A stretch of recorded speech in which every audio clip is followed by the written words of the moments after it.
Ujilah aku, Tuhan. Cobalah aku, Tuhan. Selidiki hatiku dan batinku. Mataku tertuju padamu. Aku cinta padamu, Tuhan. Aku rindu hadirat-Mu, Tuhan. Aku ingin selalu dekat padamu, menikmati kehadiran-Mu. Ku nyanyi Hosana bagi Rajaku yang duduk di tahta. Aku muliakan dan ku agungkan, Kau layak disembah. Bapak Ibu Saudara terkasih, sebelum kita mendengarkan firman Tuhan pada pagi hari ini, mari kita satukan hati kita berdoa. Kita berdoa. Bapa kami yang berada di kerajaan surga, kami mengucap syukur Tuhan untuk setiap kasih setia Tuhan yang masih bisa kami rasakan di pagi hari ini. Dan sebentar kami ingin mendengarkan tentang firman-Mu. Berkati kami supaya bisa kami mengerti akan firman Tuhan yang sampai kepada kami sebentar lagi.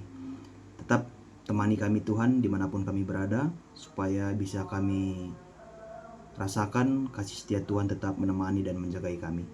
Ini doa kami panjatkan melalui Tuhan kami Yesus Kristus, Juru Selamat kami yang hidup. Amin. Bapak Ibu Saudara terkasih, renungan kita pada pagi hari ini diambil dari Roma 15 ayatnya yang ke-13 sampai ke-14. Kami bacakan Roma 15 ayat 13 sampai 14 begini firman Tuhan. Semoga Allah sumber pengharapan memenuhi kamu dengan segala sukacita dan damai sejahtera dalam iman kamu, supaya oleh kekuatan Roh Kudus kamu berlimpah-limpah dalam pengharapan.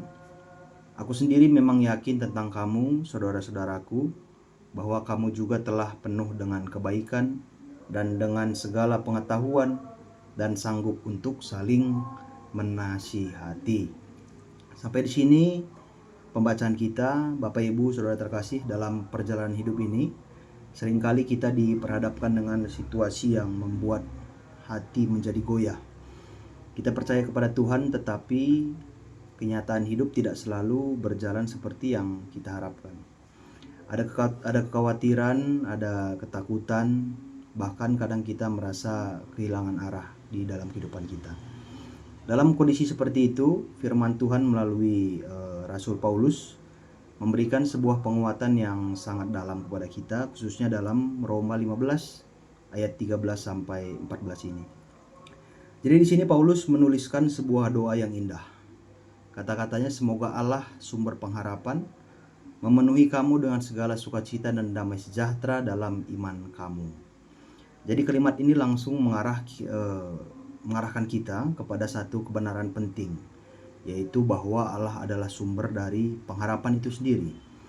Ini berarti pengharapan sejati tidak berasal dari keadaan yang baik-baik saja, bukan juga dari manusia atau hal-hal duniawi ya, melainkan dari Allah itu sendiri. Jadi seringkali kita menaruh harapan pada sesuatu yang bisa berubah. Seperti kondisinya kita berharap situasi sama seperti apa yang kita harapkan, ekonomi pun sama seperti apa yang sudah kita rencanakan, ataupun relasi-relasi kita terhadap orang banyak itu bisa sama yang seperti sudah kita konsep gitu, atau bahkan diri kita sendiri.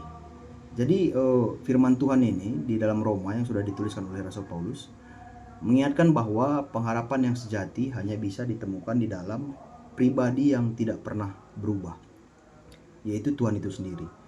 Ketika Paulus menyebut Allah sebagai sumber pengharapan, Ia ingin menegaskan bahwa selama kita tetap terhubung dengan Tuhan, maka pengharapan itu tidak akan pernah habis. Meskipun keadaan di sekitar kita tidak seperti yang kita harapkan, mungkin tidak memberi alasan untuk kita berharap, tetapi dalam Tuhan selalu ada alasan untuk kita tetap bertahan. Disinilah iman memainkan peran yang sangat penting. Jadi Paulus melanjutkan dengan mengatakan bahwa Allah akan memenuhi kita dengan sukacita dan damai sejahtera dalam iman. Jadi artinya sukacita dan damai itu tidak datang secara otomatis, tetapi dialami oleh mereka yang percaya, yang tetap berpegang pada Tuhan di tengah situasi apapun. Sukacita yang dimaksud di sini bukanlah sekadar perasaan senang karena keadaan baik. Sukacita ini adalah sesuatu yang lebih dalam, yaitu ketenangan hati yang tetap ada sekalipun kita sedang menghadapi berbagai macam masalah. Demikian juga dengan damai sejahtera. Damai ini bukan berarti hidup tanpa masalah, tetapi hati yang tetap tenang karena kita tahu bahwa Tuhan yang pegang kendali. Jadi Bapak Ibu Saudara terkasih, iman kepada Tuhan menghasilkan kondisi batin yang berbeda dari dunia ya. Dunia berkata damai datang ketika masalah selesai, tetapi firman Tuhan mengajarkan bahwa damai bisa hadir bahkan ketika masalah belum selesai. Jadi lebih jauh lagi jika kita berbicara tentang ayat ini, Paulus tidak berhenti pada sukacita dan damai, tetapi ia membawa kita kepada tingkat yang lebih tinggi, yaitu berlimpah dalam pengharapan oleh kuasa Roh Kudus itu sendiri. Ini adalah bagian yang sangat penting. Pengharapan orang percaya bukanlah pengharapan yang kecil atau terbatas, tetapi pengharapan yang berlimpah ya. Dan sumber dari kelimpahan ini adalah kuasa dari Roh Kudus. Artinya pengharapan itu bukan hasil dari kekuatan kita sebagai manusia, bukan karena kita berpikir positif, tetapi karena Roh Kudus yang benar-benar bekerja di dalam kehidupan kita sendiri. Roh Kudus menolong kita untuk tetap melihat janji Tuhan di tengah kenyataan yang sulit. Jadi Roh Kudus menguatkan kita ketika kita lemah, menghibur ketika kita sedih, dan mengingatkan bahwa Tuhan tidak pernah meninggalkan kita meskipun berbagai macam masalah yang sedang melanda di kehidupan kita. Di sini kita melihat bahwa pengharapan yang sejati tidak hanya berdampak pada kehidupan pribadi, tetapi juga pada kehidupan bersama ya. Dalam ayat 14 sudah ditulis. Jadi orang yang hidup dalam pengharapan, sukacita dan damai sejahtera, dia akan menghasilkan karakter yang baik dan mampu membangun orang lain. Nah, itu pun penting sebagai kita orang Kristen yang sejati. Karakter ini menunjukkan bahwa iman kita adalah teguh di dalam karakter kita. Jadi di kehidupan kita sehari-hari pun kita bisa memperlihatkan bahwa ini loh orang Kristen mempunyai sifat karakter yang seperti ini gitu. Jadi di dalam lingkungan kehidupan kita pun kita bisa menjadi berkat dalam kehidupan orang banyak gitu. Jadi kehidupan Kristen tidak dimaksud untuk dijalani sendirian. Jadi kita dipanggil untuk hidup dalam persekutuan, saling menguatkan dan saling menasihati. Menasihati di sini bukan berarti menghakimi ya, tetapi menolong satu sama lain untuk tetap berjalan di dalam Tuhan sendiri. Jadi ini menunjukkan bahwa pertumbuhan rohani tidak hanya diukur dari hubungan pribadi dengan Tuhan, tetapi juga dari bagaimana kita berkontribusi dalam membangun relasi antara umat ataupun orang-orang yang ada di sekitar kita. Dengan demikian Bapak Ibu Saudara terkasih, Roma 15 ayat 13 sampai 14 memberikan gambaran yang utuh tentang kehidupan orang percaya. Dimulai dari Allah sebagai sumber pengharapan, kemudian iman yang menghasilkan sukacita dan damai, dilanjutkan dengan kuasa Roh Kudus yang membuat kita berlimpah dalam pengharapan, dan akhirnya terlihat dalam kehidupan yang saling membangun. Maka dari itu Bapak Ibu Saudara terkasih, firman kita pada pagi hari ini mengajak kita untuk memeriksa diri. Apakah kita masih hidup dalam pengharapan yang dari Tuhan, atau kita sedang menggantungkan harapan pada hal-hal yang fana? Apakah hidup kita dipenuhi sukacita dan damai, atau justru dikuasai oleh kekhawatiran? Dan apakah kekhawatiran kita menjadi berkat bagi orang lain, atau justru tidak memberi dampak apa-apa? Maka dari itu pada pagi hari ini Bapak Ibu Saudara terkasih, Mari kita berefleksi diri, apakah kita sudah bisa menjadi berkat bagi orang lain, ataupun kita sudah merasakan orang lain itu menjadi berkat itu sendiri dalam kehidupan kita pribadi lepas pribadi. Ini firman Tuhan yang bisa kami sampaikan. Tuhan memberkati kita semua. Amin. Mari kita berdoa. Bapa kami yang berada di dalam kerajaan surga, kami mengucap syukur Tuhan untuk firman Tuhan yang sampai kepada kami di pagi hari ini. Berkati kami semua anak-anak Tuhan yang sudah mendengarkan firman ini, supaya bisa kami terapkan, kami pakai dalam kehidupan kami, dan bisa kami menjadi berkat di dalam kehidupan yang ada di sekitar kami.